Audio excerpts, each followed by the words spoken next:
बंगारी, तू हमार हवा। तू अपन मन से ओके निकाल के अपन मन में हमके बसा ले बा। ये वादा कैले बड़ा, बोलिया मत बंगारी। अब आगे से तू उलाली के कब्बो याद भी मत करी है, ओके अपन मन में भी मत रखी है। अब हमारा साथे चला।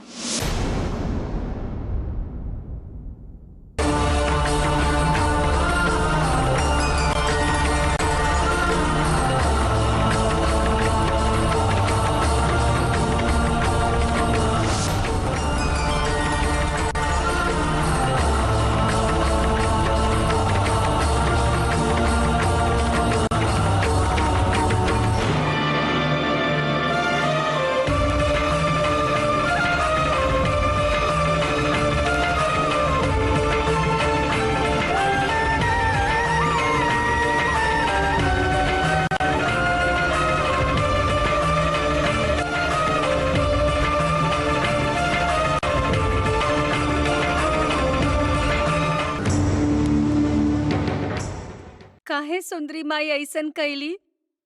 रउआ ओ दिन त एजा ना रहनी। एही से हम मूर्ति के बदले बंगारी के देविका के दे भी वादा कैनी।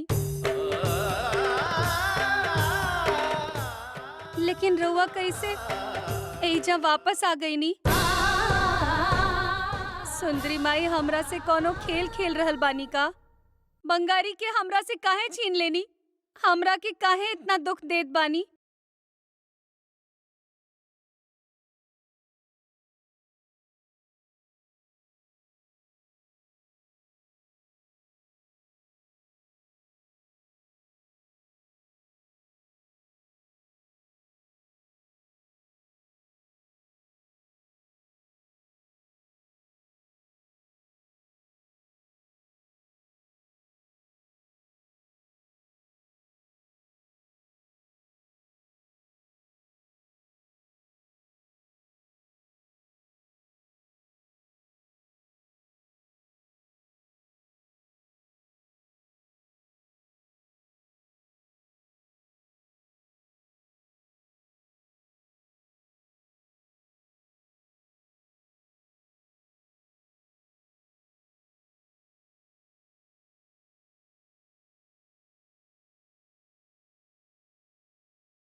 के बहुत देर हो गई। पहले ही आ गए रही। पूजा करके आवे में थोड़ा देर हो गई। अंदर के हुबा का मणिकंठ के अंदर भेजले बनी, ओकरा अलावा केहू ना। लेकिन काहे खातिर? ई पूजा से हमार का लाभ होई? लाभ और हानि हम देख लेब कादम्बरी जी। हमने तीनों के बीच में जौन सौदा भइल बा, ओकरा में तनिको फर्क ना पड़े के चाहिए। यही से हमार शिष्य मणिकंठ पूजा खत्म होके तक रुआ लोग के साथे रही। हम यहाँ बाहरे रहा, रुआ लोग पूजा करके आई। ओकरा से हमनी के केहू तंग ना करे, ओकरा रहे दा।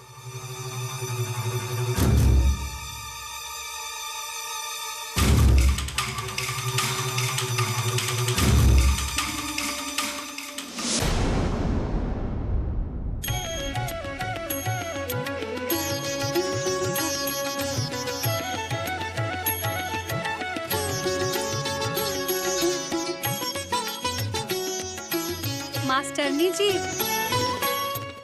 रउआ आइजा। माँ हमेशा अपन बच्चा लोग जहाँ रहेला ओइजे रहेली। सही कहानी ना? त राउर बच्चा लोग ए गांव में बाका? ना, ऊ लोग ई गांव में ना रहेलन। एगो काम के सिलसिला में ऊ लोग गांव में आइल बाड़े।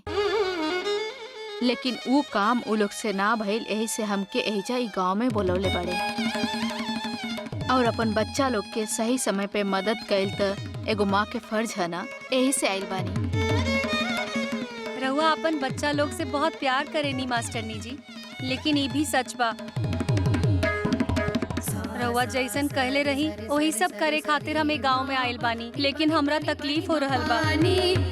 हमार काम भी नइखे होकर, ई मूर्ति के तरह राउर मन भी पत्थर के बा। माँ के मन भी पत्थर जैसन होखेला का? ऐसन बात ना करे के चाहे लाली। बच्चा के भूख से रोले तक कोनो भी माँ ओके दूध ना देवेली, ई बात मन में याद मत रखी। तू पहले एगो बेटी बन के माँ से विनती करा, ऊ माँ तहरा पास जरूर आई है मदद खातिर। तोहार मदद करे खातिर ऊ भाग के आई है और तू उनका के मन से बोलेबू तो मदद करे खातिर जरूर आई है, काहे कि तू उनकर प्यारी बेटी बाड़ू। जिंदगी में सब खो देले बानी लागत बा मास्टरनी जी। माँ के पूजा करे खातिर आइल बानी, लेकिन बार बार हार हो रहल बा। जान से ज्यादा प्यार कईनी बंगारी के, ओकरो के खो देनी। ई न्याय है का? हमरे साथे काहे बार बार ऐसन बुरा हो रहल बा? ई सब ऊ माँ के ही इच्छा बा। ऐसन मत कहीं। अपन बेटी के दुख देके ऊ माँ के का हासिल होई? बंगारी के हम ना छोड़ सकेनी। ई विधि के विधान हलाली, ओकरे के रोके खातिर त तू और हम आइल बानी।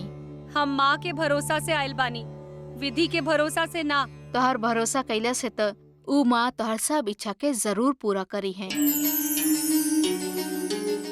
ऊ माँ हमनी के इच्छा के जरूर पूरा करेली, चाहत के ना। ई सब हमरा नहीं के मालूम मास्टरनी जी, हमरा बस बंगारी चाहिए। माँ के इच्छा पूरा करे खातिर हम एहिजा आईनी, लेकिन हमार इच्छा का बा ई सब कुछ भुला गईली माँ। हमार इच्छा के माँ के पूरा करे के पड़ी। कोई बात ना, ऐसन 100 कष्ट हो जाई तब वो हम लड़ब, लेकिन हम बंगारी के कब्बो ना छोड़ब मास्टरनी जी। ऊ सिर्फ हमार बा, ऊ हमरे खातिर पैदा भइल बा।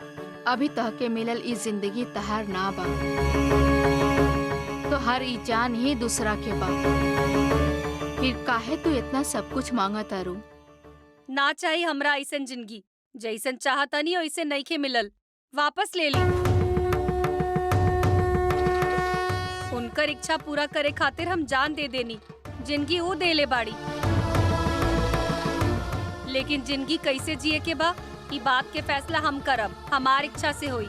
देखिए माँ, जवन इच्छा कैले बाड़ी ओकरे जीत होखी लाली। तहार पैदा होखे के का कारण बा तू अच्छा तरह से जाना तारू। तू उनकर इच्छा पूरा कर। एकरा बीच में बंगारी के प्यार ना आवे के चाही। बंगारी हमार मोह ना हा मास्टरनी जी, वो हमार सपना है, हमार जान है, हमार सांस है। सांस ना होई तो हम लाश के जैसन बन जाइब, काहे कि जे मर जाला ओके सांस के जरूरत ना होला। जंगल में पैदा होखे वाली लाली बहुते बड़ा बड़ा बात करे लागल बिया। जिंदगी भी तो एगो पाठशाला ही है मास्टरनी जी। लेकिन उ पाठशाला में रहे वाला इंसान जितना भी लालच करी उ पूरा कबो ना होखी। भूख लागी तो खाना खाए के चाहे मुंह खोल के। खाना देला पे और कुछ मंगी है, यह त एगो इंसान के लालच है। हम ई सब सुनल नहीं चाहत मास्टरनी जी, हमरा बंगारी चाही बस। हम जौन काम से आयल बानी होके के चाही। लेकिन एगो बात समझ में ना आयल, हम बहुत अच्छा तरह से ढूंढनी सुंदरी माई के, लेकिन अभी कैसे मिल गई? सुंदरी माई ओइजा ना बाड़ी सोच के हम देविका से सौदा कर लेनी और बंगारी के खो देनी। जौन सामने दिखाई देवेला सब सच ना हलाली। पहले मूर्ति ओइजा ना रहे, लेकिन बाद में ओइजा वो मूर्ति कैसे आयल इस सवाल के जवाब देवे के अभी समय नइखे आई। वैसे भी हम सब कहब तबो भी उ समझे के हाल में तू नइखू लाली।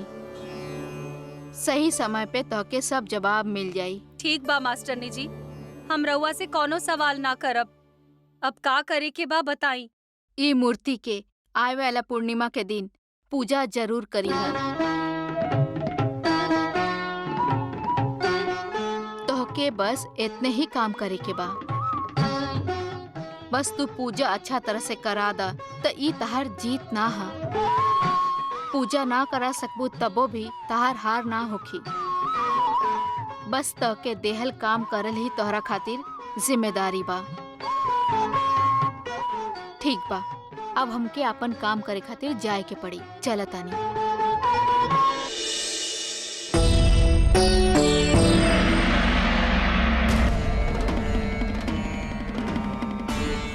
एकर मतलब बंगारी हमरा ना मिली का?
पूजा बिना रुकावट के होखे के चाही।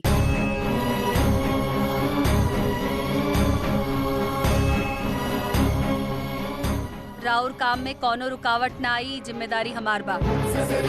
और पूजा बिना रुकावट के होई, ई जिम्मेदारी रउआ पे बा। एकरा बारे में रउआ चिंता मत करें कादम्बरी देवी जी। राउर काम हो जाए।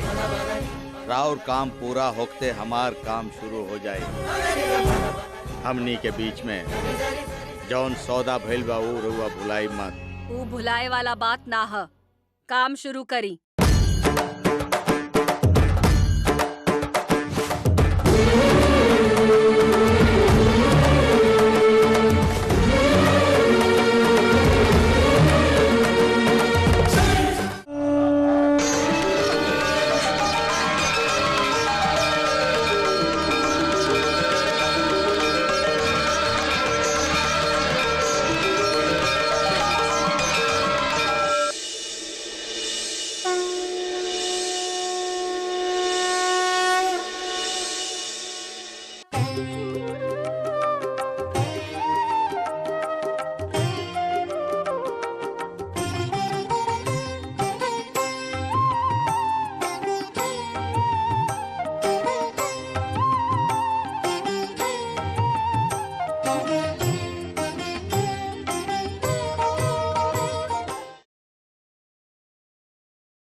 बेटी तू कैसन बाड़ू? तोरा उ राक्षस लोग भगा देले रहले, तोरा कोनो चोट नहीं लागल ना? पापा हमरा कुछ नहीं के भइल, रउआ घबराई मत। अगर हमरा साथे केहू देख लेलस त शिव रुद्र पता ना का कर दी है। जल्दी जाई रउआ पापा। ऐसे ना बेटी। ऐसे वैसे कुछ नहीं, हम भी अभी एजा से चल जातनी। तू कहाँ चल जेबू बेटी? सुंदरी माई तो साथे बाड़ी, हम दक्षिणातेश्वर मंदिर में पूजा करके आवत बानी। रउआ जाई पापा। ना ना लागता केहू आ रहल बा। पापा कृपा करके अंदर जाई पापा। ठीक बा, हम जात बनी, तू मंदिर के लगे जा, संभल के रहिया।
मूर्ति लेके कहाँ भागत रहलू?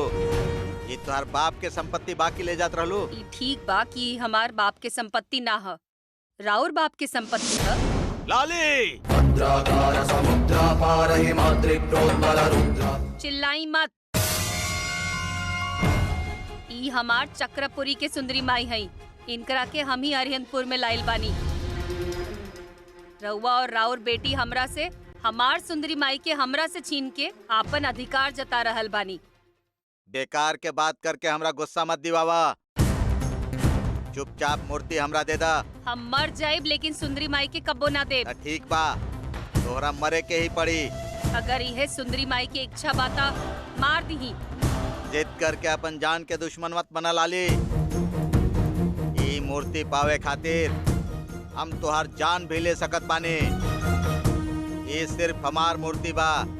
यह मूर्ति खातिर कितना साल इंतजार केले बानी। हम अपन काम पूरा होके खातिर सैकड़ों मूर्ति बनवले बानी। बनवावत बनवावत हार गइल बानी। अब हमार जिंदगी में रोशनी दिखावे वाला मूर्ति तोहरा देके हमका ताली बजावत बैठल रहब। तू अगर अभी मूर्ति हमरा ना देबू तो अरिहंतपुर से बाहर ना जा पैबू। ये अरिहंतपुर के एक एक आदमी हमार बात मानेलन। हमार शक्ति तू नहीं खुजाना। ये मूर्ति तू हमरा देख के अपन जान बचावल चाहबू।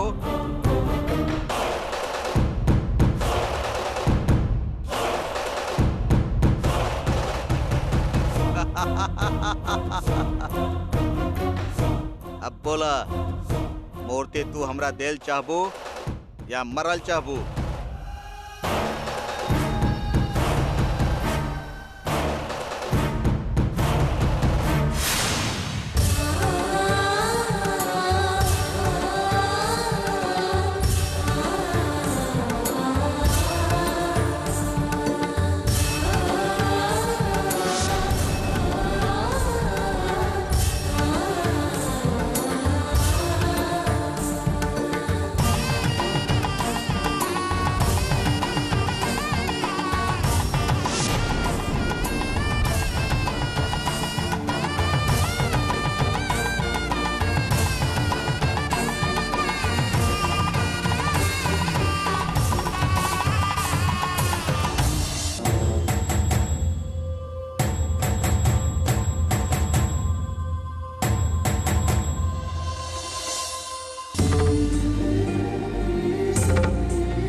कर रहल बानी शास्त्री जी? जल्दी से पूजा शुरू करी ना। शांत बैठी कादम्बरी देवी जी।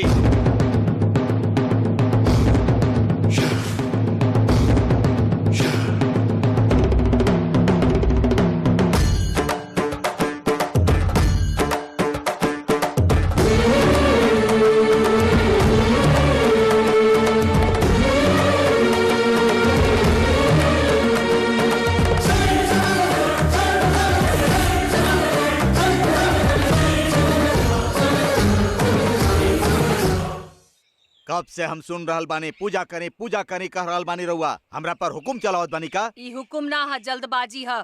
जल्दी से पूजा शुरू करी। हाँ। पूजा करे खातिर खाली एगो पुरोहित या पंडित होके से ना चली। ओकरा खातिर शास्त्र के नियम और कुछ रीति रिवाज होके के चाही। सिर्फ इतने से ना हो कि ओकरा खातिर कुछ जरूरत के सामान भी लागी। ओकरा खातिर कोई तैयारी ना करी, ऐसा ही पूजा हो जाला का? हमरा पीछे हटे पर मजबूर मत करी। फालतू के कहानी सुनावल बंद करी। हम पहले से ही पूजा के सब सामान लाके रख ले बानी। शांति से पूछब तो हम ही दे दे।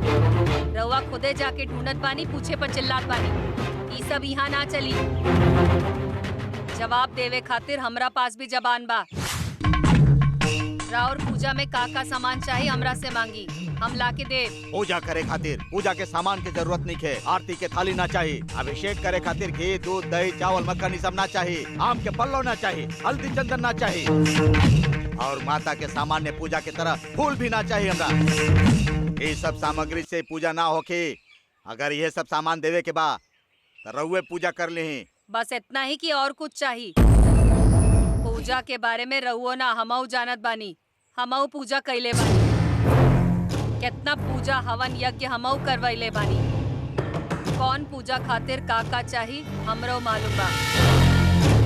रउआ फालतू में नाराज होके हमरा के डरवाई मत। शांत रही कादम्बरी देवी जी। ये विरूपाक्ष शास्त्री के सामने खड़ा होके बोले वाला के जान कबो ना बचेला। राउर ये सब बात सुन के हम डराए वाला नहीं की। जबान लड़ावल हमऊ जानतानी। और रउआ ये पूजा मुफ्त में करत बानी का? एमे राउर स्वार्थ नहीं खे का?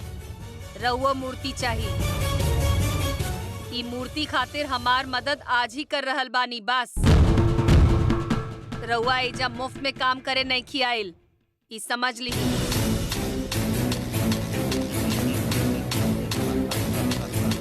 एगो बहुत पुरान कहावत बा, भरल घड़ा शांत रहेला और खाली घड़ा उछल कूद मचावेला।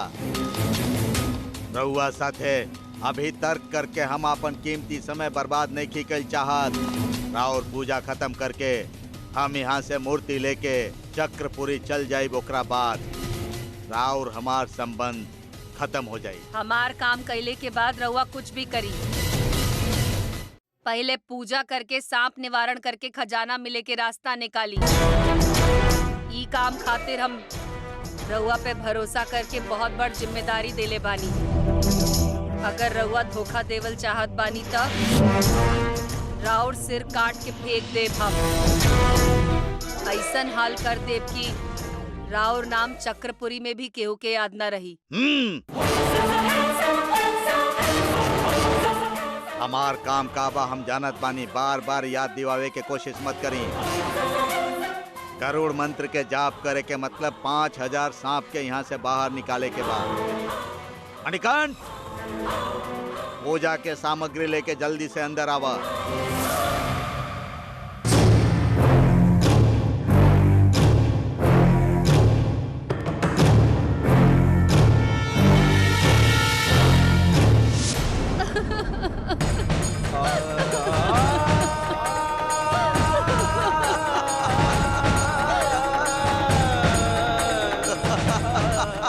कृपा करके सुंदरी माई के हमरा दे दी।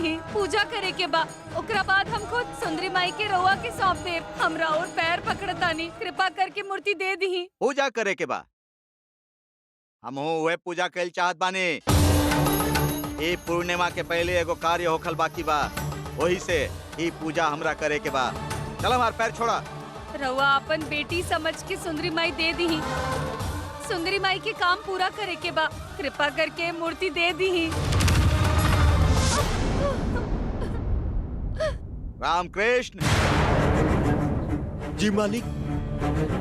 हिला ले जा, एकरा गाड़ी में रख द और तू ऐजे खड़ा रहिया। लड़की पर भरोसा नहीं खे, बहुत होशियार भी आई। हम नहा के कपड़ा बदल के आवत बानी, मंदिर चले के बा।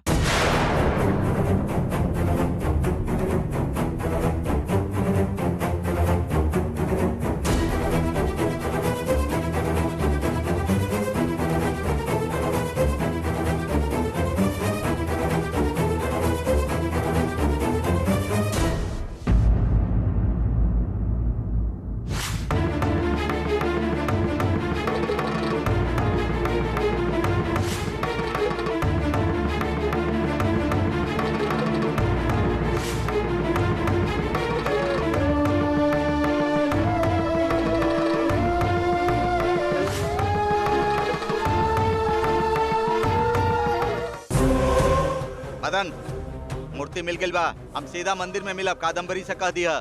ठीक बा मालिक।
कहाँ भागल चाहत बाड़ा? हमके छोड़ दी भाई साहब, हमनी बेकसूर बानी। कहाँ जाता रहा पहले बतावा तो। हमनी मंदिर जा रहल बानी। मंदिर में केहू ना जा सकेला, चला निकला। काहे काहे नहीं की जा सकत? ई तो के हम काहे बताई, ई मालकिन के आदेश बा, रास्ता बंद करे के आदेश बा, चला निकला यहाँ से। शिवरुद्र जी हमरा से कहले रहले कि मंदिर में जाके कादम्बरी देवी से मिल लिहा।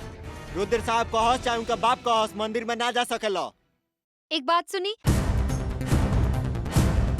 एकरा में मूर्ति रखल बा। ई मूर्ति के कादम्बरी जी मंदिर में लावे खातिर कहले रहनी, यही खातिर मंदिर ले जा रहल बानी। ऊ कहले बड़ी का? हाँ हाँ, हम शिवरुद्र जी के घर में काम करत रहनी, रउआ लोग देखले हो खब। ठीक बा, हम मालकिन से पूछ के आवत हई।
पापा रउआ देखत रही, अब हम कादम्बरी जी से मूर्ति हमरे पास बा कहले बानी और ऊ हमरा जरूर मंदिर में आवे खातिर कही है। इस सुंदरी माई खातिर सब केहू पीछे पड़ल बा। दक्षिणातेश्वर मंदिर में हम सुंदरी माई के रख के पूजा करके ही रहब। माँ की इच्छा जरूर पूरा हो जाई।